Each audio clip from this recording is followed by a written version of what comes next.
Hello guys, welcome back to our channel sweeties life hacks. ఇవాళ మేము మీకోసం ఒక మంచి రెసిపీ అయితే తెచ్చేసాను. ఏంటంటే అది బిళ్ళల పులుసు. తెలంగాణ స్టైల్లో మేమైతే బిళ్ళల పులుసు అంటాము.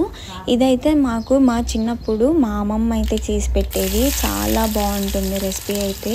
ఆ రెసిపీ ఎలా చేసేయాలో ఒకసారి చూసి మీరు కూడా ట్రై చేయాలి అని అనుకుంటే ఈ రెసిపీని అయితే చూసేయండి. ముందుగా మనం ఈ ఒక బాండీని అయితే తీసుకొని దాంట్లోకి కొద్దిగా ఆయిల్, అలాగే ఆనియన్స్, ఇంకా జీలకర్ర, ఆవాలు ఇవి కూడా వేసుకొని బాగా కలిపేసుకోవాలి. దాంట్లోకి కొద్దిగా పసుపు, అలాగే కారం, ఉప్పుని కూడా వేసుకొని బాగా మగ్గించుకోవాలి. ఆయిల్లోకి బాగా కలిసేంత వరకు బాగా కలిపేసేయాలి. ఆ తర్వాత దాంట్లోకి ఒక స్పూన్ అల్లం వెల్లుల్లి పేస్ట్ని అయితే వేసేయాలి. ఆ పేస్ట్ని కూడా బాగా మగ్గించి దాంట్లోకి టీ గ్లాస్ వాటర్ అంతా పోసుకోవాలి. 2 గ్లాసెస్ వాటర్ పోసేసుకొని అదంతా కూడా వాటర్ అంతా కూడా బాగా మగ్గేంత వరకు, మసిలేంత వరకు మనమైతే వాటర్ని బాగా ఉడికించుకోవాలి. ఆ వాటర్ అంతా కూడా ఒక పొంగు వచ్చేంత వరకు బాగా మసిలేంత వరకు బాగా మసిలించి హై ఫ్లేమ్ పెట్టుకొని బాగా మసిలిచ్చేయండి. అదంతా కూడా వాటర్ అంతా కూడా బాగా మసిలిన తర్వాత మేమైతే ఈ పెద్ద స్పూన్ అంతా 2 స్పూన్స్ శనగపిండిని అయితే వేసుకున్నాము.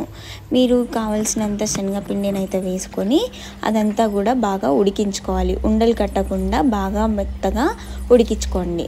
ఆ వాటర్లోకి సరిపడా అంత వేసుకున్న బాగుంటుంది. శనగపిండిని వేసుకొని బాగా ఉడికించుకున్న తర్వాత ఇదంతా కూడా ఒక ప్లేట్లోకి బాగా ఇలా చేసేసుకోవాలి. ఒక రౌండ్ షేప్లో చేసేసుకొని ఒక లేయర్ లాగా చేసేసుకోవాలి. అదంతా చేసుకున్న తర్వాత దాన్ని పీసెస్గా కట్ చేసుకోండి. మీకు ఒకవేళ వేరే షేప్స్లలో కావాలంటే కూడా మీరు చేసుకొని పెట్టుకోవచ్చు. మేమైతే ఇలా చేసుకొని పీసెస్గా కట్ చేసుకున్నాము. అదంతా కూడా పీసెస్గా కట్ చేసుకొని అదంతా కూడా సపరేట్ చేసేసుకోవాలి. అదంతా సపరేట్ చేసుకున్న తర్వాత మనము చేతికైతే ఒక కొద్దిగా ఆయిల్ పోసుకొని ఆ ఆయిల్కి ఈ పీస్ని అయితే తీసుకొని బాగా మంచిగా ఆ షేప్ని అయితే చేసేసుకోవాలి.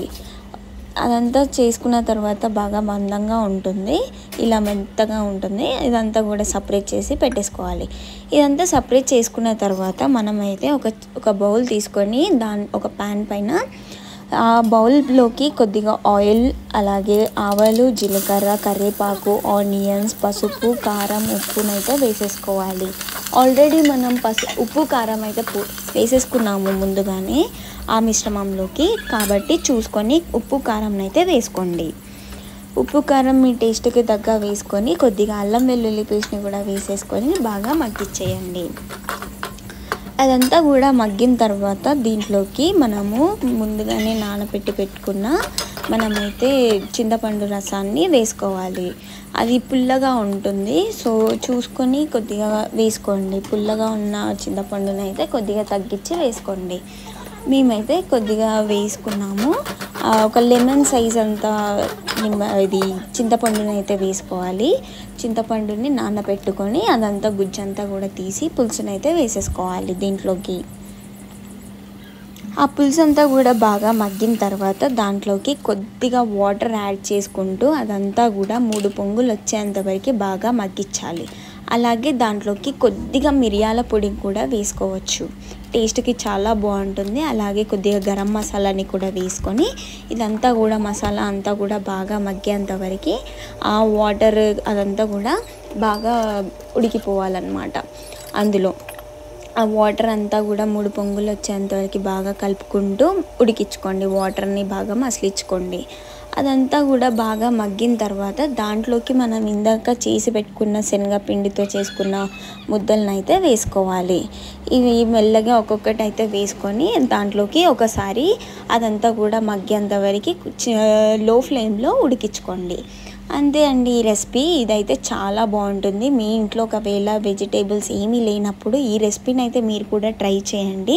తప్పక ట్రై చేసి మాకైతే ఎలా ఉందో కమెంట్ సెక్షన్లో కమెంట్ చేసేసి చెప్పేసేయండి. చాలా బాగుంటుంది ఈ రెసిపీ. ఇలాంటి మరెన్నో వీడియోస్ కోసం అయితే మా ఛానల్ని సబ్స్క్రైబ్ చేసుకోండి friends. Thank you for watching this video till the end. Please do like, share and subscribe to our channel.